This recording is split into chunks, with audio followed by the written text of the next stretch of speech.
My son Peyton is 7 years old, and he has epilepsy, cerebral palsy, and what they call global developmental delay due to not getting enough oxygen when he was born.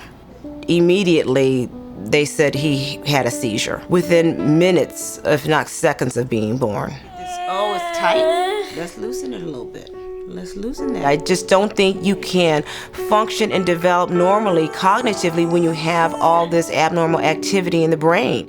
The biggest frustration is that when you think you've made a milestone, like for example, we went through almost 11 months without having a seizure. So you kind of get, not cocky, but get comfortable. And then I declare blue, bam, here's a seizure. I just think it's sad that there hasn't been a lot of change in how they treat the disorder. I mean, it's just medications and cross your fingers. If you're not lucky, you're rolling the dice. I was walking with my daughter, and she was riding her bike in front, and my son, Owen, was in the stroller. And I started hearing these quick inhalations, very deep guttural sounds. And his eyes were rolling back in his head, and his arms and legs were flying up in the air. To just sit there and watch your son seize and not have any way to make it stop is very difficult. There's no guidebook. You're constantly guessing as to what's going to be the right thing to do. The experts don't always agree. And you put your kid on a drug, and it turns him into a zombie, and you have to go get off of it and try the next one. We have the residual from the epilepsy, not only the physical delays, but then also cognitive delays. And we have speech delays. And some of that is related to the epilepsy, some of that is related to autism. So it's hard to tell what came first, the chicken or the egg. Whether it was the seizures, I don't know that we'll ever know. On October 23rd, 2008, I was at work where I'm a pediatrician, and out of the blue, I had a stroke from a ruptured blood vessel in my head. And while I was at the rehab hospital, I actually had a seizure. It was a pretty scary experience. Even as a pediatrician, I knew it was a seizure. That's something that they can't predict. Even being on the anti-seizure medication, hopefully that'll keep it under control, but at any point, even years from now, he could still have a seizure. So that's the scary part.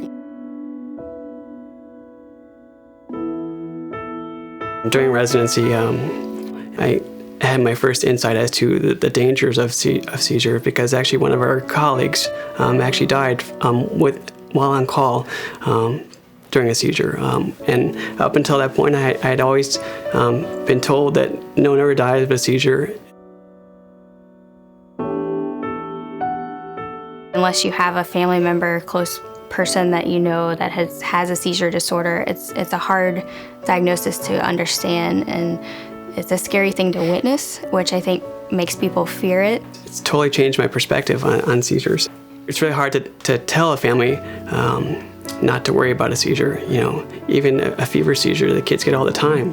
I walked up the stairs in the auditorium, and I felt my left leg becoming weak, and I didn't know why I was doing that, and couldn't stop myself from doing that. And I walked all the way up to the top of the auditorium, and then I felt my head turning to the left in a forced manner. And that seizure basically revealed that I had a benign tumor. It made a significant impact on my life as an epileptologist. I was able to understand many things that often patients would say to me in my own person. My brother David was diagnosed with a glioblastoma. It's the most aggressive form of a brain tumor. Part of the pattern of brain tumors is that seizures are a given. David lived 9 months, and he endured 3 different surgeries, rounds of chemo, rounds of radiation. And throughout all of it, he never really complained, but what he lived in fear of was the next seizure. They were devastating to him.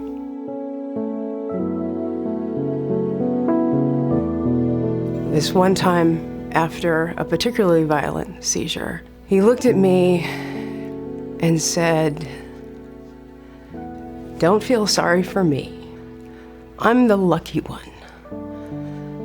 I lived 33 years without ever having a seizure. There are some people that have them every day.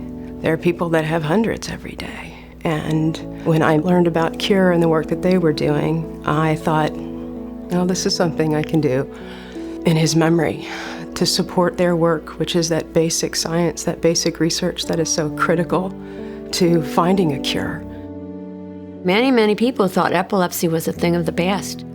Well, it really isn't today. People are being affected by it all the time. Look at the brain injuries from our veterans over in Iraq. It's causing its toll.